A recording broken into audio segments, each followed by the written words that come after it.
Okay, sa pagbati po ng kapayapaan sa ating lahat at assalamualaikum warahmatullahi ta'ala wabarakatuh. So kung inyong naaalala mga kamaster 'no, ito po yung, aircon na chineck up natin ilang buwan ang nakakalipas. Dahan-dahan ustad, 'yan.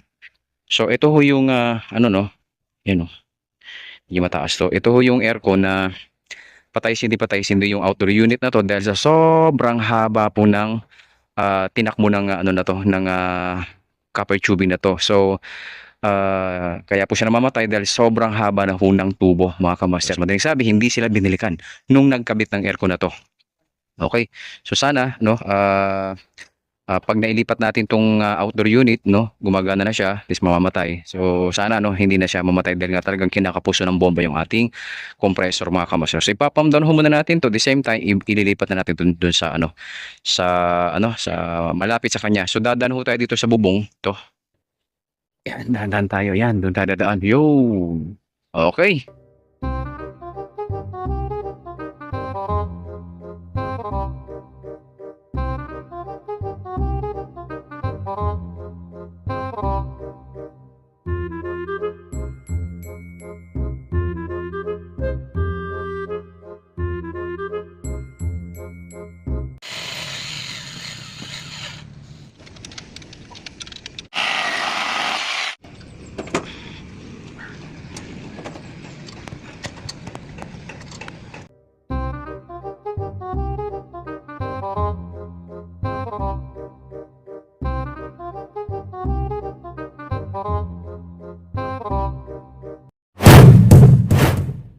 Okay, so pagkatapos po ng 3 oras na installation natin, eto na po, yun.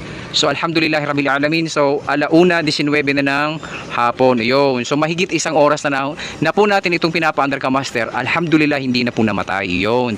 Tamo naman no. So ito po yung nirelocate natin ha, mga kamaster na patay-sindi yung unit, yun. Dahil nga po sa sobrang haba ng tubo, ayan. So yung indoor unit nandun ho, ayun. So ipapakita ko ho sa inyo yung ano no, yung tubo na ito. Yan. Yung original na tubo na pinagsama nila yung dalawang tubo sa isang insulation. Ay, nako, taas. Ay, nako. Oh. Alhamdulillah. Ayan, dito tayo. So yan no. Dito ho nag-travel yung tubo. Yan sa loob ng ceiling. Ito po.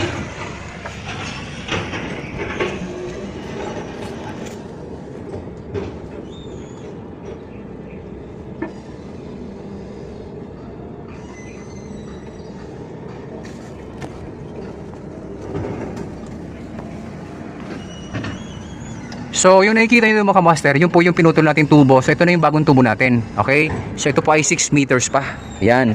So pasok ho tayo, dahan-dahan. Pasok ho tayo sa standard length ng tawag dito, ng ating 1.5 na 7 meters. So at least kahit paano 6 meters pasok na pasok. Kaya kung mapapansin mo, hindi na po nahihirapan yung ating compressor. Tama sabi mo. Ayun, alhamdulillahirabbil alamin. Ayan, oh.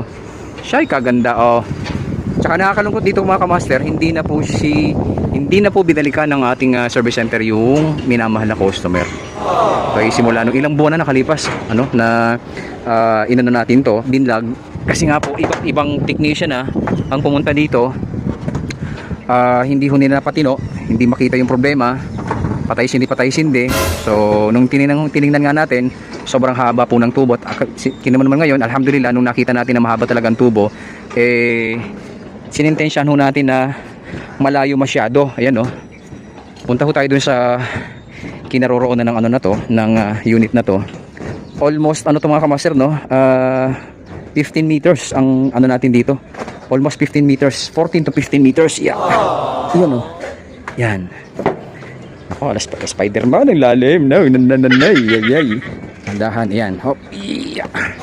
Yun, ito na ho yun mga kamaster no. Ayan. Naalala nyo na ha, ito yung binlag natin na patay-sindi. Kasi nga po, ito pong aircon na to, no, yung bahay pala na to, under construction pa. Kaya yung tubo, naka-embed, at the same time, yung tubo na to, yan, pumasok sa loob ng ceiling. Ang problema naman, kung mapapansin nyo, iisang insulation lang ho ito, yan o. Isang insulation, dalawang tubo pinagsama. Okay, nagtipid. Okay. So, ito hindi pa ho napapagana kasi hindi pa tapos yung isang kwarto. Hindi pa natin alam kung goods ito hindi. Ngayon, nung lumipat na yung minamahal na customer para paganahin na yung unit, ayan na, patay-sindi. Kasi nga po, nabubulunan po, kinakapos po ng bomba yung ating compressor kaya namamatay. Okay? 4 na technician na iba't ibang mga service center na ibang mga technician ang pumunta dito, hindi makuha-kuha ang problema. Nung pumunta tayo dito, nalaman natin na sobrang haba ng tubo. Inimbestigahan po natin. Ayan. Almost 14 to 15 meters. Okay, balik na tayo dito. Alhamdulillah, nabigyan natin ng solusyon yung problema ng ating minamahal na customer. Yun. Bakit tayo dito? So, inilapit ho natin siya sa standard length. No, naka 6 meters pa ho tayo. Pero at the same time, alhamdulillah, no, hindi na ho namatay yung ating compressor, mga kamaster. Yun. Ayan, no. Alhamdulillah. Ayan, no.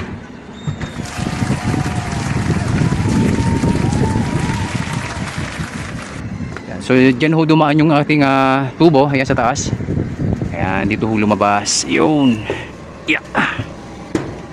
So kaya ho namamatay ha. Ulitin ko. Kaya ho namamatay yung TCL na to, yung compressor. Kasi nga po kinakapos po ng bomba yung ating compressor sa sobrang layo. Kasi wala namang error, namamatay pero walang error. Doon ka magtataka. No? Walang error, namamatay. Anong reason? Yun po. Sobrang haba po ng tubo ng aircon na to kaya kinakapos ng bomba at hindi po nakita ng ating mga minamahal technician na yung mga nag-check nito na sobrang haba ng tubo. Itayo po kasi iniimbestigahan po talaga natin, hinihimay ho talaga natin yung mga possibility kung bakit namamatay. Wala naman tayong nakitang problema sa motherboard, sa indoor board, sa inverter board, sa compressor, wala po. Ang tangi lamang natin nakita yung sobrang haba ng tubo, mga kamaster. Kaya po tayo, kung mag-install po tayo ng mga aircon, halimbawa 1.5, at least mga bago man lang mag-maximum na 7 meters, no, wag na nating antayin pa. Mga 5, ang pinakamaganda 3 meters to 6 meters, okay? Minimum 3 meters, maximum of 6 meters. Pero syempre, meron pa tayong isang metro para maging 7 meters. So, dapat nandun lang ho tayo sa range para yung compressor natin ay nakakahataw ng maayos, mga kamaster. 6.4 amperes, pwedeng pakasalan to. Kung gusto nyo maramdaman yung lamig talaga, itodo nyo. Mas malamig lalo. Oo. At ang ating pressure ay 150 PSI at 5.8 amperes, mga kamaster. Yun. Ayan na ha. So okay na ho tayo dito, mga kamaster, no? Basta paalala sa mga minamahal na technician, kung kayo man po ay mag-i-install ng aircon, huwag po natin pagsasamahin dalawang tubo sa isang insulation. Magkakaroon po talaga tayo ng problema dyan. Ayan, alauna 29 na. Yun, no? So, hindi po siya kagaya ng dati. Yun, sumahataw. 6.9 na. Yo, 7. Oh, ay siya. Oh, nakuha na natin yung 7.3 amperes. So, Tama sabi mo. humahataw siya. Dati mga kamaster, pag pinandar to ni sir, no, nakita niyo naman doon sa isang vlog natin. Pag pinandar natin to, maya-maya wala pang isang minuto, yan namamatay na ito. Oras na oh. Yan, alhamdulillah rabbil alamin. So okay na po ito, mga kamaster, no. Kaya po siya namamatay. Uulitin ko, kaya po siya namamatay dahil po yan sa sobrang haba ng tubo. Kung mapapansin natin, wala namang error, pero bakit namamatay? Kasi nga po, no, kinakapos po ng bomba ang ating compressor, mga kamaster. Okay. 2,000 years later. Okay, so alas 2:01 na ng hapon, oh. So alhamdulillah rabbil alamin. So mahigit 2 oras na ho tayong nag-observe sa aircon na to. So alhamdulillah hindi na ho namatay. O yun. So nakapagligpit na ho tayo. Yan, monitoring na ho tayo. So talagang dibdiban ho yung sinagawa nating monitoring kanina. At alhamdulillah, sabi ko nga sa inyo, hindi na po siya namatay. Yun. At yun nga po, paalala, walang error. Magtataka ka, bakit walang error? Patay-sindi ang TCL na ito. Okay. So ang solution po dito, no, inilapit po natin yung tubo sa 6 meters. Dati 14 to 15 meters inside ceiling, ngayon 6 meters na lang. So kinakapos po talaga siya ng bomba, mga kamaster. Okay na ho ito, ayun oh. Yo, nadali. Yan. So pagka talaga mahaba talagang tubo at lumagpas ka sa maximum length, talagang iindahin po talaga ng compressor natin 'yan.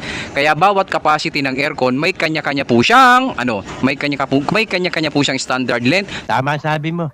Minimum of 3 meters, maximum of 7. Kapag 1 horsepower hanggang 1.5, dapat mga 7 meters po tayo, mga kamaster, para makuha po natin yung cooling efficient. Yun. So inilapit po siya natin sa 6 meters kasi ito lang po yung pinakamagandang lokasyon. Hindi na po pwede doon kasi nga po pag nawala ho yung andam yun na yun, wala na, patay na pagka naglinis ka. Kaya dito mas maganda ho.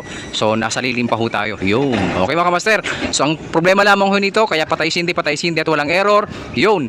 Mahaba sobra ang tubo. At paalala lang ha mga kamaster, buwan pa lamang ho ito nagagamit ng ating minamahal na customer kasi nga po kakalipat lamang ho nila sa bahay na to. At nung pinanda na ho nila, no, ayun na, nadali na. Patay sindi na. Kaya yung isa doon na nakabalot pa, hindi pa nagagamit, ayun, parang wag naman sana, no? Sana maging okay yung isa doon. Pero ito, okay na ho ito. Ang problema lamang ho na ito ay, ulitin ko, mahaba ang tubo mga kamaster. Okay, so maraming salamat po sa inyong lahat at magandang hapon po.